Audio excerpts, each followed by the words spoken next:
कि हमारे यहाँ पे ना बुद्धिजीवियों की कमी बिल्कुल भी नहीं है और हमारे यहाँ पे इन सेंस सिर्फ भारत नहीं, पाकिस्तान में भी बुद्धिजीवियों की कमी बिल्कुल भी नहीं। अब देखिए मैं कहना क्या चाहता हूँ, बात को बार-बार घुमाएँगे नहीं, सीधा पॉइंट पे आते हैं। 23 अप्रैल 2025 जिस दिन जम्मू कश्मीर में आतंकवादी हमला हुआ था, जहाँ पे 10 पाकिस्तानी आतंकवादी आकर वहाँ पे मासूम हिंदुओं की जान ले लेते हैं और उनको बचाने में एक मुस्लिम की भी, जो लोकल कश्मीर था, उसकी भी जान चली जाती है। इन सब के बीच में कुछ भी हुआ था, जितना भी कुछ भी हुआ था, उसका आउटरीच हमारे देश में देखा गया। काफ़ी सारे लोगों ने इस चीज़ की निंदा की, चाहे वो कोई सी भी पार्टी का हो या फिर वो कोई सी आइडियोलॉजी का हो या फिर वो मुस्लिम ही क्यों ना हो। हमने अच्छे से देखा कि कश्मीरी मुसलमानों ने भी और बाकी देश के मुसलमानों ने भी बहुत ज़्यादा सपोर्ट इस चीज़ का, इस मूवमेंट का किया था और पाकिस्तान को खरी खोटी सुनाई थी और अच्छी बात थी, लगा था कि हाँ, हमारे देश में एक अच्छी खासी यूनिटी है। पर देखिए, बात थोड़ी आगे बढ़ती है जब इसका जवाब देने का टाइम आ जाता है। ऑपरेशन सिंदूर, देखिए सबसे पहली बात, ये सिर्फ और सिर्फ भारत नहीं है, पूरी दुनिया जानता है कि पाकिस्तान एक टेररिस्ट फंड कंट्री है। वहाँ पे जो टेररिस्ट ऑर्गेनाइजेशन है वो सपोर्ट करती है, वो फंड करती है वहाँ की मिलिट्री को, इतना नहीं वहाँ के मिनिस्टर को सपोर्ट करती हैं, फंड करती हैं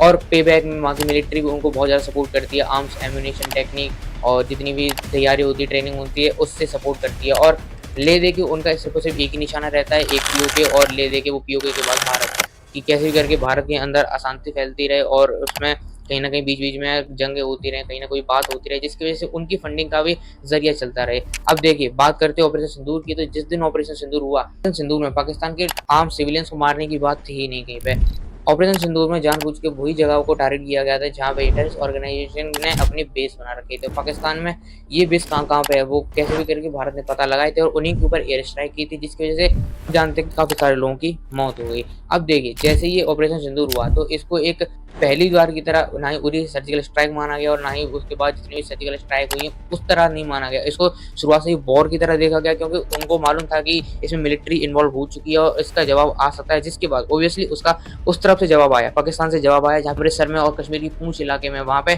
काफ़ी सारी मिसाइल उन्होंने दागी। हालाँकि कई सारी इंटरसेप्ट कर ली गई हमारे देश के S-400 या फिर रशिया के S-400, हालाँकि है तो हमारा ही, उसको इंटरसेप्ट कर लिया, जिसकी वजह से हमारे देश के कई सारे सिविलियंस बच सके, हालाँकि काफ़ी सारे खत्म भी हो गए। अब यहीं पे आते हैं बुद्धिजीवी। सबसे पहली चीज़ जो हमेशा की जाती है जब भी इंडिया और पाकिस्तान के बीच में ऐसे कोई कॉन्फ्लिक्ट होते हैं, सबसे पहली चीज़ ये की जाती है कि इंडिया पाकिस्तान जितने भी सेलिब्रिटीज़ हैं, जितने भी एक्टर्स हैं, जितने भी सिंगर्स हैं, जितने भी इंस्टाग्राम की पॉपुलर सेलिब्रिटीज़ हैं, इन्फ्लुएंसर्स हैं, उनको इंडिया में बैन कर देती है और जिसकी वजह से उन लोगों को भी बहुत ज़्यादा दिक्कत होती है। क्रिकेटर्स को भी ये बैन कर देते हैं, उनके ऊपर प्रेशर बना के रखते हैं और बहुत सारी चीज़ें होती हैं। अब देखिए इतना सब कुछ हुआ और ऑपरेशन सिंदूर होने से पहले इन सबको ब्लॉक करवा दिया गया था, पर फिर भी ऑपरेशन सिंदूर होने के बाद जितने भी सेलिब्रिटीज़ थे पाकिस्तान के, उन लोगों ने इंडिया के ऊपर आवाज़ उठाई और ये कहा कि इंडिया बहुत ज़्यादा गलत कर रहा है, उन्होंने मासूमों को मारा है। हालाँकि ये सब चीज़ें ये सेलिब्रिटीज़ पाकिस्तान के कह तो रहे थे, पर दूसरी तरफ वहाँ के मिलिट्री पर्सनल और जितने भी मिनिस्टर्स थे, वो वहाँ के टेररिस्ट ऑर्गेनाइजेशन के जितने भी लोग थे, उनकी फ्यूनरल में जा रहे थे। जो लोग वहाँ पे मारे गए थे ना, उनकी फ्यूनरल में जा रहे थे और वहाँ पे शोक सभा कर रहे थे। इतना नहीं, सारे लोगों ने ये माना, जब पहलगाम का अटैक हुआ था, पाकिस्तान के लोगों ने माना था कि हाँ, ये अटैक पाकिस्तान की तरफ से ही किया गया है। हालाँकि कुछ politician, so called politician, cricketer, जो चलो वो ये मानने को राज़ी नहीं थे और ये कह रहे थे ये सारी मोदी जी ने रखी चीज़ है, ये सब जो हो रहा है वो मोदी जी कर रहे हैं, ये सब तो सब कुछ मोदी जी कर रहे हैं, हमारे बच्चे भी मोदी जी ने किया है, हमारी अम्मी के साथ हमें भी मोदी जी ने ही किया था, सब कुछ मोदी जी, मोदी जी, मोदी जी। उनकी कुछ नाजायज़ औलादें हमारे देश में भी रहती हैं फॉर रियलिटी। जी हाँ, ऐसा कुछ है हमारे देश में, कुछ ऐसे बुद्धिजीवी बहुत ज़्यादा रहते हैं जिनको बिल्कुल भी हज़म नहीं होती कि कैसे भी करके ये पाकिस्तान के खिलाफ कैसे बातें उड़ रही हैं और ख़ास करके कुछ हमारे देश के सेलिब्रिटीज़ जो बहुत ज़्यादा वोकलिस्ट हैं, बहुत ज़्यादा ओपन माइंडेड हैं, बहुत ज़्यादा फ्रीडम लवर हैं, जो बिल्कुल भी नहीं चाहते कि पाकिस्तान जैसे पीस लविंग कंट्री के ऊपर बिल्कुल भी आवाज़ उठाई जाए। हालाँकि वहाँ के लोग, जिनको आधे से ज़्यादा उनका करियर जो है इंडिया ने उठा रखा है, जितनी भी इंस्टाग्राम पे जो उनकी रीच आती है वो सब कुछ इंडिया की वजह से आती है। वो आमिर, हाइना आमिर या फिर कोई भी हो, I don't care, I don't give a fuck, कौन है वो मुझे नहीं पता, और उन सब लोगों का करियर इंडिया ने उठा रखा है और बैन होने के बाद भी उन्होंने अपना बयान बिल्कुल भी नहीं बदला। और हमारे यहाँ पे इतने बड़े-बड़े सेलिब्रिटीज़, मैं डरता नहीं कहने में, शाहरुख खान हो, सलमान खान हो, आमिर खान हो या फिर और भी कोई 2, 3, 4, 5 खान हो या फिर और भी कोई बड़े-बड़े सेलिब्रिटीज़ हों, जो अपने आप को बहुत ही ज़्यादा लेफ्ट विंग आइडियोलॉजी वाला मानते हैं और सेकुलरिज़्म में बहुत ज़्यादा मानते हैं, और पीछे असल बात ये है कि उनकी पिक्चरें सबसे ज़्यादा पाकिस्तान में देखी जाती हैं फॉर श्योर रीज़न्स। खानों में खान पाकिस्तान, है ना? तो इसी की वजह से उनकी पिक्चरें पाकिस्तान, चाइना वगैरह में देखी जाती है और इसी की वजह से वो कभी भी नहीं चाहते कि इनके ऊपर हम लोग कुछ बोल दें और इसकी वजह से एंड ऑफ द डे कहीं हमारी वो रीच ना चली जाए, वहाँ के हमारे फैंस ना टूट जाएँ, इसकी वजह से वो कभी चाहते नहीं कहना। पर जबकि उन्होंने पहलगाम के हमले के बारे में कभी कुछ नहीं कहा, ना ही उन टेररिज़्म के अगेंस्ट कहा। हालाँकि जबकि पॉलिटिशियन बोलते हैं कि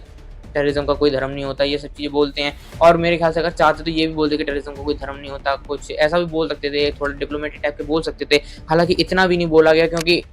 ले दे के हर किसी को पता है कि कौन सा धर्म है और कौन सा देश है, इतना तो हर कोई गैस कर लेता है। पर हमारे यहाँ पे सबसे ज़्यादा गाली पॉलिटिशियंस को दी जाती है कि धर्म के नाम पे ये लोग ही सबसे ज़्यादा लड़ाते हैं। पर इस टाइम पे पता नहीं ऐसा क्या भारत के अंदर हुआ कि सारे पॉलिटिशियन एक हो गए। मतलब इतने खुशी पॉलिटिक्स को, इंडियन पॉलिटिक्स को देख के मुझे आज तक नहीं हुई जितनी इस बार हुई थी।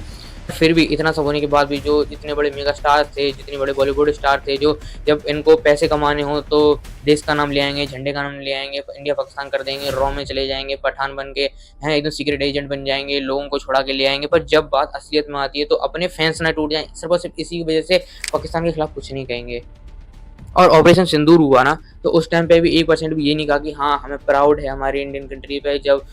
कि उन्होंने पहलगाम अटैक का बदला ले लिया, ऐसा कुछ नहीं किया। पर सलमान खान जी जैसे ही सीज़ फायर अमेरिका ने अनाउंस किया उसके ऊपर तो बहुत जल्दी आ गए कि हाँ भैया सीज़ फायर हो गया, हम बहुत ज़्यादा खुश से सीज़ फायर हो गया, क्योंकि पाकिस्तान बच गई, क्योंकि वहाँ की सारी ऑडियंस चली जाती। फिर हमारा सड़ा हुआ थकेला कंटेंट कौन देखता, क्योंकि यहाँ पे जितने भी थे वो तो वैसे भी हेट करना शुरू कर चुके हैं। पाकिस्तान में ही थे जो एक फालतू बचे थे वही देखते, अब यहाँ पे कौन देखेगा भैया। चलो ये तो सेलिब्रिटीज़ थे, हमारे देश के कई सारे ऐसे लुच्चू पुच्चू जैसे लोग हैं वो भी कह रहे हैं कि इंडिया ने बहुत ज़्यादा गलत किया है, अटैक नहीं करना चाहिए थे, war is not the only reason. War जो है एकदम से रीज़न नहीं है, एकदम पीस लविंग है। जो जेंजी हैं वो एकदम पीस लविंग है, क्योंकि दिल्ली में रह के लवन्या जो कह देती है वो एकदम सच बात होती है ना, कि वॉर नहीं होनी चाहिए। भले ही सामने वाला आदमी बार बार आके हमारे देश के अंदर घुस के सिविलियंस को मार दे, बॉम्ब अटैक कर दे, पार्लियामेंट पे कर दे, इंडिया गेट पे कर दे, ताज होटल्स पे कर दे, कश्मीर में कर दे, आने जाने वाले लोगों के ऊपर बम फोड़ दे, पहलगाम में सीआरपीएफ की बस फोड़ दे, उससे कोई दिक्कत नहीं है, वो पीस है, उसमें कुछ दिक्कत नहीं है, उसमें पाकिस्तान का हाथ नहीं है। पर जैसे ही इसका जवाब हम लोग देते हैं तो बहुत ज़्यादा गलत हो जाता है, देश ही हमारा। देखिए अपनी ज़िंदगी में ज़मीर के लिए ही पैदा होता है, ज़मीर को लेके ही इंसान मर जाता है और उसके पास कुछ और नहीं होता है, इंसान ज़मीर लेके ही चलता है। और उसको भी बेच के बैठ गए हमारे देश के सेलिब्रिटीज़ और देश के कुछ चुनिंदा ऐसे लोग जिनकी मेंटलिटी सिर्फ और सिर्फ पैसे, सिर्फ और सिर्फ ऑडियंस तक ही सीमित रह चुकी है। और मैं ये गारंटी दे के कह सकता हूँ कि अब इनका कम हो गया, क्योंकि मुझे नहीं लगता कि इतनी बड़ी चीज़ कोई देश की इनको माफ़ कर पाएगा। हालाँकि हमारे देश के लोग कुछ ऐसे हैं जो आज के टाइम भूल जाते हैं। ये ऑपरेशन सिंदूर पहलगाम में इसीलिए ज़्यादा ट्रेंड हो गया क्योंकि आजकल सोशल मीडिया है, वरना इतना ज़्यादा कुछ खास होता नहीं, इतना मुझे मालूम है। और ये ट्रेंड में चल रहा है, इसी की वजह से मैं भी या फिर और कोई भी बोल रहा है, वरना इतना इनके ऊपर भी कोई गौर नहीं करता है। ये साले भी सारे पेड़ पोस्ट डालते हैं, ये सलमान खान, आमिर खान, ये जितने भी लोग हैं।